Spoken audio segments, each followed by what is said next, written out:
Hey guys, it's Dani. Today we're gonna work with a pretty unruly Cattleya orchid. And when I say unruly, I don't mean root-wise or root-bound, but this orchid seems to have multiple directions of growth. Some of them have already started to grow and is threatening to start growing outside of the pot. Now, for the orchid herself, this is not a problem. Cattleyas are epiphytic orchids in the vast majority of cases. And I'm saying that because who knows what type of Cattleya orchids we will discover in the future. So roots growing outside of the pot, usually not a problem for the orchid, but a problem for me because I know I will have issues maintaining this orchid properly hydrated in my climate with my lifestyle and possibilities at the moment. So I would much rather prefer this orchid putting roots mostly inside the pot where it will have moisture, nutrients, all of that good stuff. So for this reason, I need to repot it and I need to reshape it a little bit more. You'll see what I mean. We actually made a similar video a while back. We worked with a Mule Oncidium. I'll share it with you down below because we'll make an update on that orchid. That was a bit of a different case because that orchid had an issue with its rhizome, so we did have to remove the affected part, but in the end we ended up with a visually pleasing arrangement as well. So we're gonna do something along those lines today, but this orchid doesn't have a rhizome issue. First though, let's see how that orchid is faring today. And here it is. Let me just show you the tag. This is, well, it's not called an Oncidium nowadays. It is actually Trichocentrum, Maureen crossed with Hematochylium. It's supposed to have a lovely red color. And I think you can tell the orchid is actually doing pretty great. Let's just take a look at the pot, at the root system. We have quite a lot of root growth on the top and inside the pot as well. The orchid seems to have adjusted really well. And this is what I mean by making it a little bit more aesthetically pleasing and at the same time space saving. Everything is compact, stays inside the pot, so I don't have to worry that the orchid is getting a little bit too dehydrated because the roots just dry out too fast outside of the pot. So that's the aim with my little Cattleya as well. She's not a little plant, but she's cute, so that's why I call her little. I decided to take you along because I do believe these cases are pretty interesting and there is no case identical to the other. So today we're gonna see if we can actually do something about the shape. Sometimes I opt not to make divisions. So hopefully we will have an interesting case with the Cattleya as well that I can actually debate more on. Alrighty, let's get the Cattleya. And first of all, we need to unpot it. Okay, so I did soak the orchid just to make the roots a little bit more flexible. They're just starting to grow. So it is a good moment to repot orchids if you follow the rule which says repot when new roots start. It just happens to coincide with new growth start on this orchid as well. Not all Cattleyas will do this. Some of them will grow their new growths, completely have them mature, even bloom, and then they will start new root production. This is a hybrid, so I'm not entirely sure what growth pattern it has. It's a Rhyncholaleo Cattleya Village Chief Rose. I know the name might not be correct anymore, but using old names is very useful, as you will see in a future video, so I choose to still use them. I'm squeezing gently to remove the roots which might have attached to the pot. And let's see if the orchid wants to come out on its own. Depends how many roots I have. Here we have it. I will make sure that the audio is piped down because the guy is very noisy. So the root system looks quite decent, and as you can see, I already have new growth starting everywhere. So let me just give you a perspective why I'm saying this orchid is a little unruly. We have a new growth starting here, one starting here. You can see these are the latest pseudobulbs. They don't have dried sheaths just yet. On this side, we have a new growth here, and this pseudobulb is new as well. It might decide to create a new growth as well, which might end up being in this direction or in this direction. No, I think it's gonna be here. So the growth pattern is pretty much all over the place. Oh, also, this is a fairly new pseudobulb as well. It didn't decide to create new growth a few months ago, but I can see roots starting to develop. it might decide to create new growth as well. So I might have a direction here as well. So pretty unruly. Alrighty, so the next thing that I want to do is remove a little bit of the leca, not because it is broken down or anything, but I do want to see the rhizome a little bit better because I want to make some divisions. And this mass of roots intertwined in the leca kind of stands in the way of that. I'm not going to remove everything. This leca is perfectly fine, but see, whatever pieces want to come out on their own, I will remove them just so I can see better what I do with the rhizome.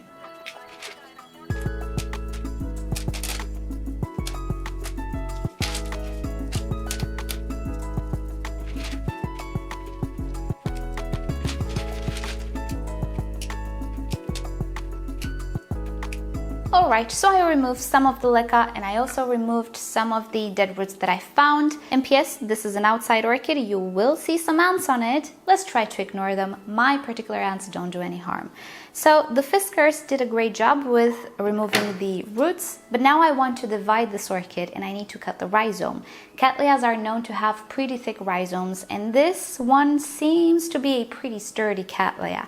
So I have to bring out my garden pruners, which does not look so appealing, but it will do the job. And P.S. even if I don't use this with orchids, I still sterilize it before using it with orchids because, well, plants can actually share disease and virus, not just orchids between them. So even if you don't use tools with orchids but with other plants, it is a very good idea to sterilize them before using them with orchids. Alright, now comes the difficult part. I need to decide what divisions I can make from this orchid. So I will maintain the rule of at least 3 pseudobulbs per division. I don't want to have less than that, I can have more than that. But I also want to divide those portions of the plant which are actively growing. I don't want to divide very, very old portions which have no node awoken. I also don't want to make divisions which do not have any type of roots because those divisions will just take a lot longer to develop. They will also be set back, and the aim here is not to set back the orchid but to just rearrange it. That's why we have that 3 pseudobulbs per division rule. That's why I don't want to make any divisions which are rootless or with just 1 or 2 roots. So let me just take a close look at this orchid and make some decisions. Alright, so I think I want to make 3 divisions from this orchid. One division is pretty easy, it will be right here, and I will be left with 1, 2, 3, 4 pseudobulbs and a new growth and quite a lot of new roots sprouting. Then it gets a little complicated because here I have a huge mess. So a clean division can be made right here between this pseudobulb and this big one. But I will be left with 1, 2, 3 pseudobulbs and a new growth on the second pseudobulb, which is still fine. But then I will have all of this thing behind in one clump. So I will see what to do with the clump behind. I think I want to make these 2 divisions first because I know they're okay, I know they're safe, and afterwards I'll see what to do with this clump right here. There are some old pseudobulbs there. Maybe I'll have to let those go because they're kind of withering off anyway, but we'll see. So first I think it is time to make the first division, and let me tell you guys that no matter how much experience you have with orchids, how many years, how many times you did this, it's always a little bit nerve-wracking because all orchids are different. Since we're humans, we are prone to making mistakes. Experience helps, but becoming overly confident, in my opinion, is not a good idea. It's when I usually fail most. So I am confident, but I'm not taking this lightly. I never take anything lightly, really. Alright, let's not drag this and actually make the division. I will increase the exposure just so you see what I'm doing. I will go right in between these 2 pseudobulbs and cut the connection, not here, right here at the base. So easy does it, and let's go for it. I think that was a good cut. It sounded good, and it is good.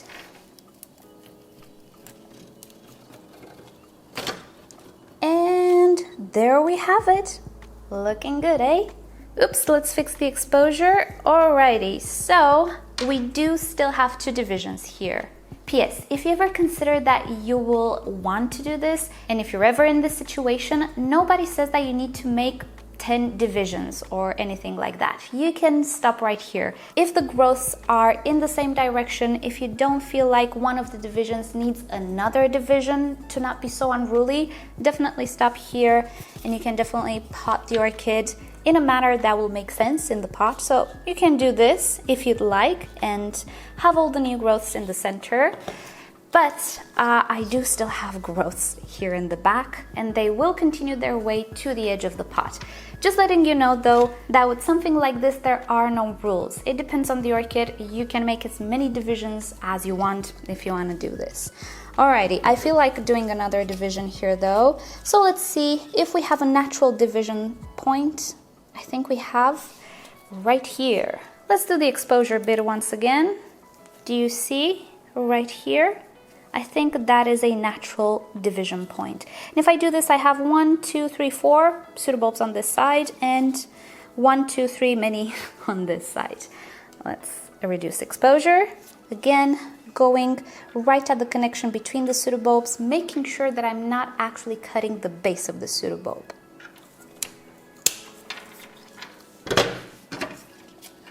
And let's see. Okay, I don't think I cut all the way through. Now that sounded better. Yep. There we have it. Here is the last division that I want to make. Again, we can see here that we have an uninterrupted rhizome, and this particular pseudobulb has 2 directions. It's pretty much across in the road, if you will, in the road of the rhizome. We have this new growth, which will create a new growth of its own. It's swelling up here, and we have this new growth here. So this used to be on the side, and right now I want to place it more towards the center because this part of the orchid will not create anything anymore. So I can definitely arrange it to one side. And let's see what to do about this division. So we have a direction here. Do we have something in the back? Not really. This is actually the oldest part of the orchid. That's why I was saying this pseudobulb might be lost, because it's very, very flimsy already. The leaf doesn't look so good anymore. I do believe it is the oldest part of the orchid, together with this side. So these sides right here, they're the oldest part of the orchid. Typically, what I usually do when these tiny pseudobulbs really don't look so good, they're kind of flimsy like this, I usually cut them off because they will not produce any more new growth.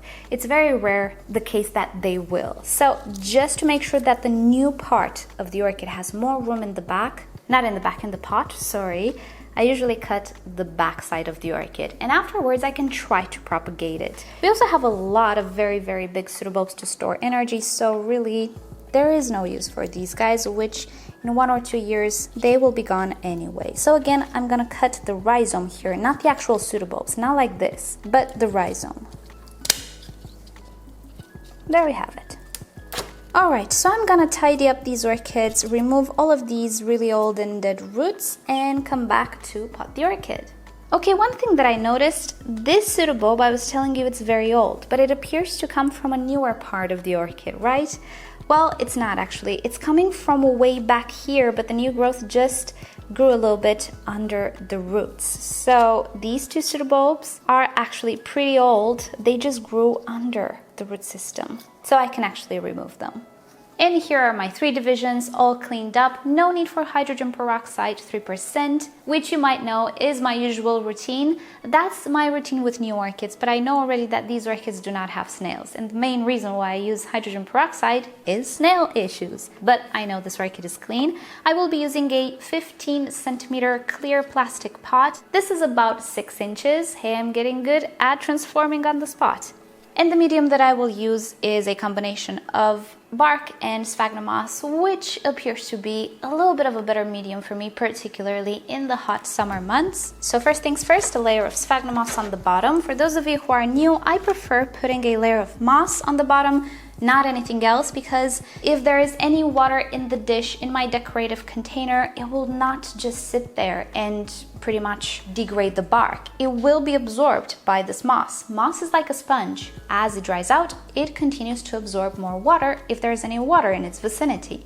So it will absorb it, it will deliver it to the bark and to the roots. Here we do have roots. If I would just have bark at the bottom, the water would just sit in the dish and be a pool of water and nothing more. So I want to avoid that. And now the fun part, how do we arrange these orchids? Is anybody here good at Tetris? I used to play it a lot. Not that I was particularly good at it, but I liked it. And, ooh, okay, I think we need to do this outside. I'm thinking to position these divisions as such. And you can see this side, which has no new growth immediately happening, can sit on the side of the pot. This side more towards the center. So, with a flick of the wand, hey presto, we have a repotted orchid which has a very, very patterned direction of growth. It's not going everywhere. Now it's going towards the center of the pot, which gives me more time inside this pot before I need to repot again. So I'm just gonna start to put in bark. And as I go, combine the moss and the bark. I find this an easier method to arrange the medium inside the pot rather than have it pre-mixed and then putting it in.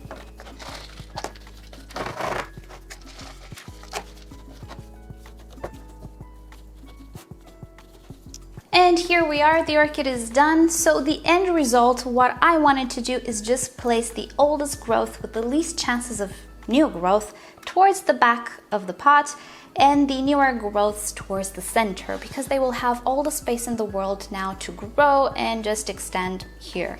So here we are. The orchid is still a little bit unruly because that's its nature, but the new growths have medium under them to put out their roots as much as they want. So that's it. Thank you guys so much for watching. Hope you learned something new, and you know the drill. Like or dislike this video below, subscribe to my channel for regular orchid videos, tutorials, Q&As, and if you wish to support the channel, do consider visiting the merch store down below. With that said, I'll see you guys next time.